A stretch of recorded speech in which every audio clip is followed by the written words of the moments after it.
Terima kasih udah klik channel kami. Jangan lupa tekan subscribe dan loncengnya.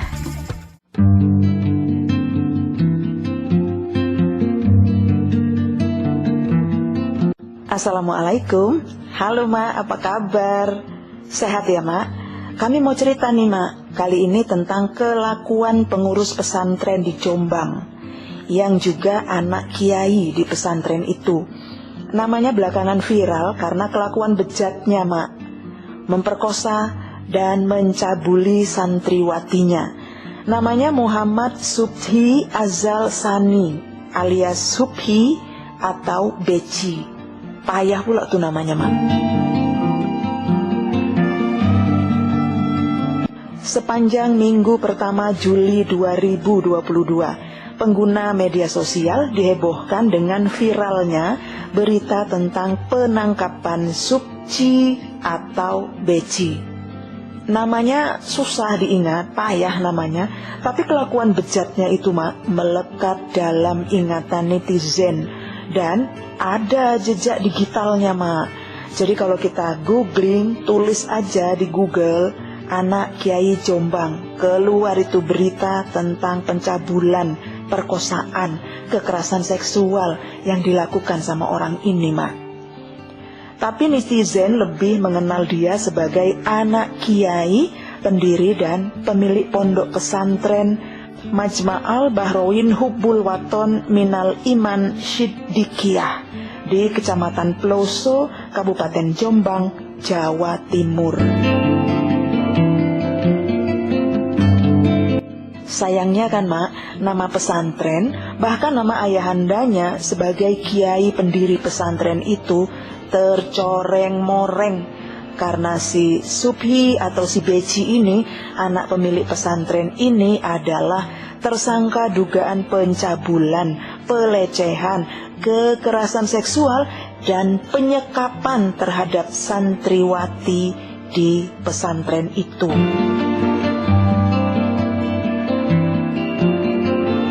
Sebetulnya kasus ini kan Ma udah terungkap pada akhir 2019 ketika salah satu korban membuat pengakuan mengejutkan di media sosial.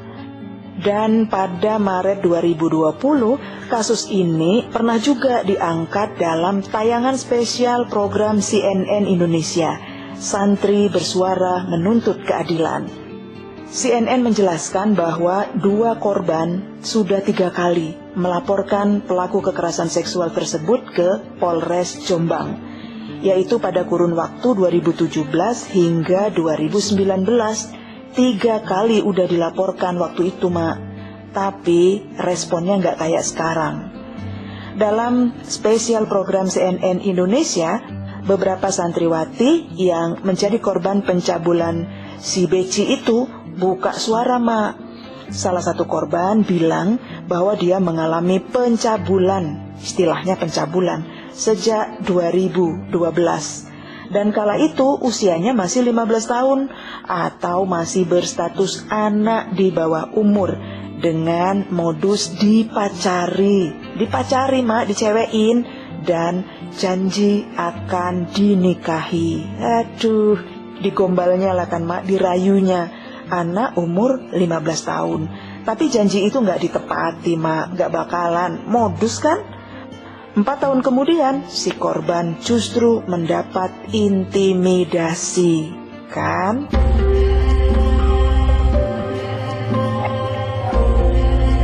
Pada 2021, majalah Tempo juga pernah merilis laporan tentang dugaan pemerkosaan yang dilakukan oleh si Subhi ini.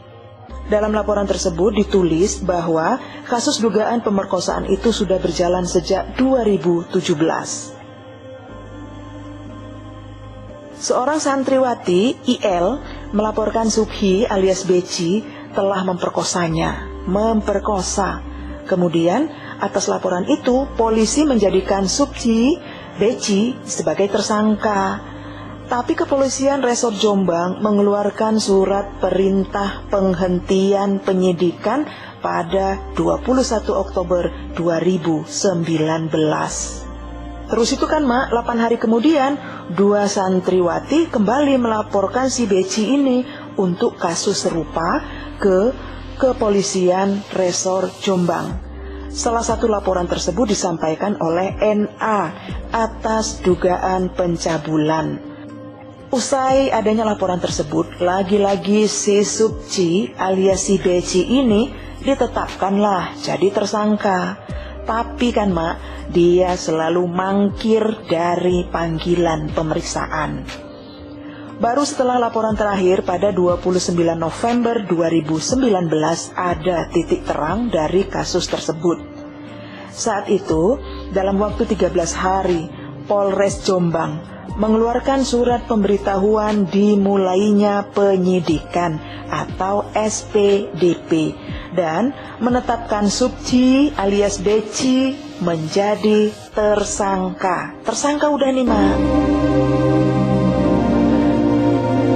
Terus kan Mak, pada Februari 2020 pihak kepolisian berusaha menjemput si Beci, tapi usaha tersebut lagi-lagi kandas lantaran puluhan massa menghadang polisi yang mendatangi rumah Beci.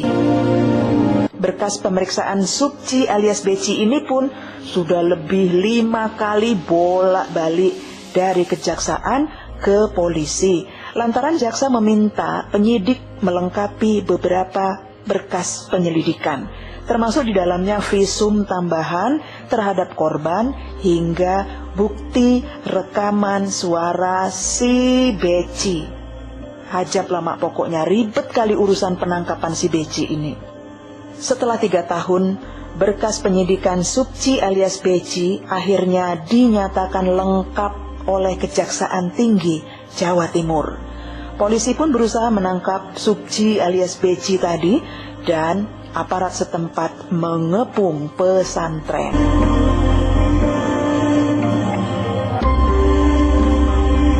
Jadi kan Mak, proses penegakan hukum kasus si Beci ini udah lama kali Mak, 3 tahun udahan, sejak 2019. 3 tahun itu kan, 2019, 2020, 2021, sekarang 2022. Iyalah udah 3 tahun. Polisi udah melewati 2 kali pra-peradilan, 3 kali P19. P19 ini kan Mak, pengembalian berkas perkara untuk dilengkapi.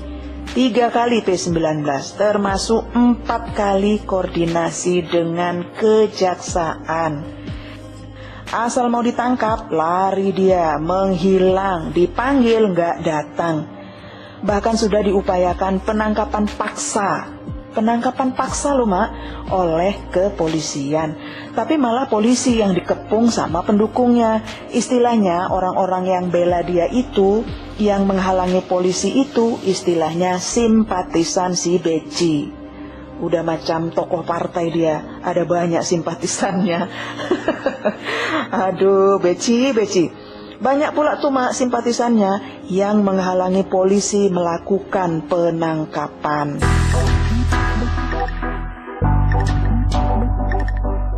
Video pengepungan pesantren oleh polisi itu viral Mak di media sosial.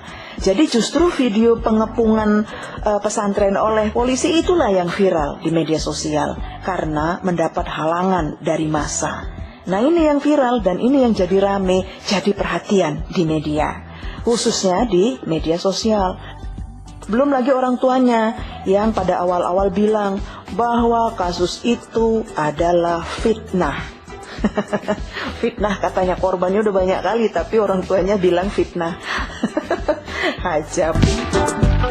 Sementara itu dalam perjalanan penanganan kasus pencabulan yang melibatkan tersangka Supci atau Beci itu, Kepolisian Resor Jombang mendapat protes keras dari aktivis anti kekerasan terhadap perempuan karena menganggap kerja polisi terkesan lamban. Iyalah, nggak sabar kita nengoknya kan kalau polisi lamban kali kayak gitu ya kan Mak. Kita nggak tahu kan kerepotannya kayak apa. Tapi dari 2019 sampai hari ini masa nggak ketangkap juga. Laporan ada, bukti-bukti ada ya kan Mak. Udah ditetapkan pula sebagai tersangka kan gitu. Akhirnya ditangkap juga Mak. Pada tanggal 7 Juli 2002 kemarin, si Beci yang menjadi tersangka kasus pencabulan dan perkosaan terhadap santriwatinya akhirnya berhasil ditangkap aparat Polda Jawa Timur. Setelah menyerahkan diri dan ditangkap, anak Kiai di Jombang ini, Muhammad Subhi Al-Sani atau Mas Beci ini, kini terancam hukuman 12 tahun penjara. Kalau saya sih maunya lebih lama lagi, ya kan Mak? Masa pengurus pesantren jadi pelaku kekerasan seksual? Nggak aman lah nasib anak-anak kita di pesantren. Bagaimana pendapat Anda, Mak? Mari kita berdoa ya, Mak. Semoga para korban betul-betul mendapatkan keadilan hukum atas tindak pidana kekerasan seksual yang dilakukan oleh laki-laki bejat yang dipanggil Beci tersebut, pengurus pesantren yang seharusnya melindungi para santriwati yang ada di pesantren tersebut. Kasih komentar ya, Mak. Terima kasih udah nonton. Jangan lupa tekan subscribe dan tombol loncengnya biar dapat update dari kami.